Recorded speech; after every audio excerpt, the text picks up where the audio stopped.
Hi guys, another episode of The World is Burning. Today we're going to cruise the comments. Shout out to all the people who've subbed and have been commenting on the community. I think we've got a nice little community here. Let's get into it. Keep the comments coming, guys. I love hearing from you guys. This one was insurance prices are still increasing. They are, and it's hell out there. First comment. I've just got a speeding ticket and had to take the class to delete it off my record. Couldn't tell my insurance company. It would make my insurance fly up. Yeah, so in the UK, you can do something called the speed awareness course if you get done going through a red light or speeding, things like that. Instead of instantly getting 3 points on your licenses and a fine, you can get a speed awareness course for like 100 quid. It's a nonsense course. So they do it on Zoom now. So you just sat there, you're watching videos of people getting run over, and they're just telling you about, don't speed. But it's good because you don't get your insurance going up. That is actually quite nice. Something the UK does well. At Rob1066, shout out this dude. He's always leaving the most interesting comments. He seems like a knowledgeable guy. Keep it coming, Rob. Love hearing from you. The business model of insurance is that they invest the premiums into an interest-bearing instrument, and the compound interest outpays the claims paid. I always thought that was the case, and this guy's just confirmed it. The years of quantitative easing mean low interest rate returns to investors, and therefore low interest rate returns to insurance and pensions. Quantitative easing will kill off insurance and pensions. Yes, it will. They had to raise the rates or bail out insurance and pensions. As Peter Schiff said, quantitative easing is a roach motel you go in but can't get out. That's it, guys. Leave me a comment. I don't think we'll survive another round of quantitative easing. I genuinely don't. I just don't get how, if the prices are so outrageous right now, if we just put more money into the system, it's brutal. Cream rising, society is on the brink. Can you feel it? I feel it as well. This video was California's crazy new taxes. This is that new wealth tax, this leaving tax. Shout out the Bronzed Empress. She's always commenting on the stuff. Love you. I'm a Californian born and raised. I love it, but it's true there has been a mass exodus of wealthy and retired folks. My husband and I will be leaving the state. We're not millionaires, but they're going to make sure it's hard for you to become one. Our businesses will be open in the other states. Yeah, the political greed is real. And this is someone, she had a business with her husband. She was running a successful business in California, and they've made it so hard for her. She's wanting to move. She knows that they're going to make it hard for her as well. And I quite like this bit where she said, we're not millionaires, but they're going to make sure it's hard for you to become one. And that's kind of where the world is right now. I don't even know how you become a millionaire these days, like with the taxes and just with the cost of everything. They just make it so bloody hard for you. I think there is a way around this. Okay, if you're earning shitloads of cash, then buy some shit rundown property and register your assets there, and then move all your stuff to another state. Could this work at short round? I don't know if that would work. I feel like people will try this stuff, people will do all this, but if the government really wants your money, they're gonna get your money because that's the way the government works. They don't make anything, they don't produce anything. They just tax the shit out of the civilians. I don't even want to touch this one again. Skimpflation pisses me off no end.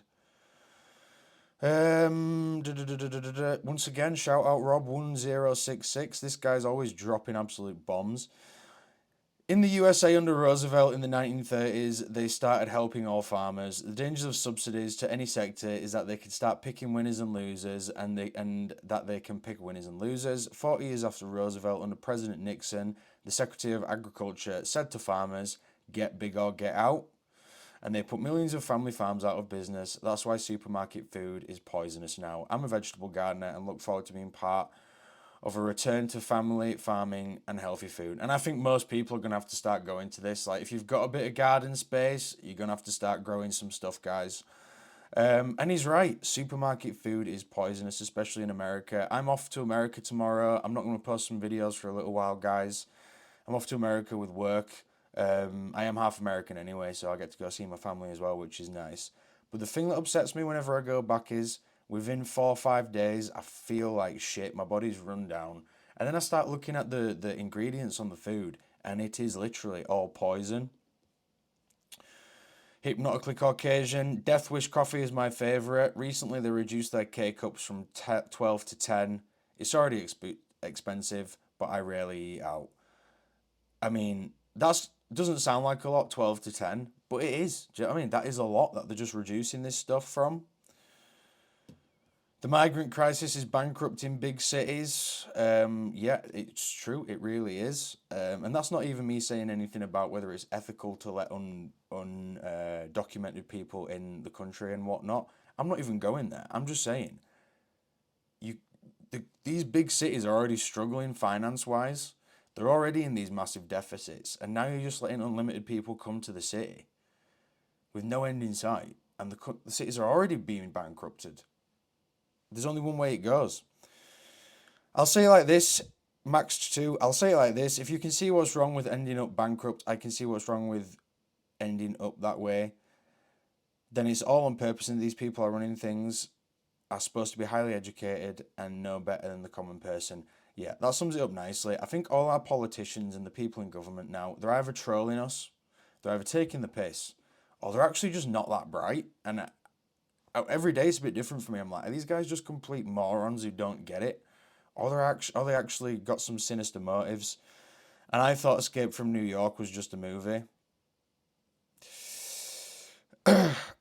Another thing with the AI replacement, many higher end jobs and getting ready to take some lower end jobs, something doesn't add up. Where's everyone going to work? Where is everyone going to work? There's a lot of people that are going to be made unemployed. They're going to be laid off. There's going to be far too many people to even, hire everyone. They're going to have to start taking lower paid jobs. And then their whole life situation is going to be bad. And that's going to be for hundreds of thousands of people. And this final one before we get out, guys. Homelessness isn't getting any better. It's not. We've had an issue with homelessness for the past 20, 30 years. Skid Row in California has just expanded. It's not even Skid Row now. It's just the whole of downtown LA. Kitty Kitty Bo. I've seen someone do a real deep dive on the homelessness in California and the homeless systems, all the jobs that are created in the name of helping homeless people. And so if you solve the problem, you put some really high people out of work. See, this is what I've been saying for the longest time. These people are on like 200, 250 grand, some of them. There is no incentive for them to actually fix the homeless problem, or else they're out of a job. So I feel like there's some weird ulterior motives going on. I've seen videos where the homeless people don't even want any food because so much food comes circulating to them on a constant basis from the government. And of course, this is not everyone, but they also followed some of these homeless outreach workers. And when they weren't even offering food, they were dumping food and dumpsters like individual lunch meals meant to be handed out to the homeless population. My God, the working poor right now would love a free lunch. They genuinely would. I think we need to put some sort of. Cause I've actually been going down a deep dive rabbit hole on dumpster diving on YouTube and TikTok. Get into that one; it's pretty fun. It's crazy what these companies are throwing out, and it should be illegal. Really, it really should be illegal. That should be an easy law that they can pass. If you're Krispy Kreme and you're throwing out 1,000 donuts at the end of the day, sort it out. If you're one of these companies that like one of them was a pet store. I actually should find that video. One of them was a pet store, and they were just throwing away like hundreds of huge bags of dog food. No one wins from that. And we'll finish it on this one. Curtis Watson, 9240. If they fix it, the agency that help will be out of business. And I think that sums it up nicely. And it makes sense. Like, why hasn't homelessness got any better when they're throwing California on this video, 7.2 billion.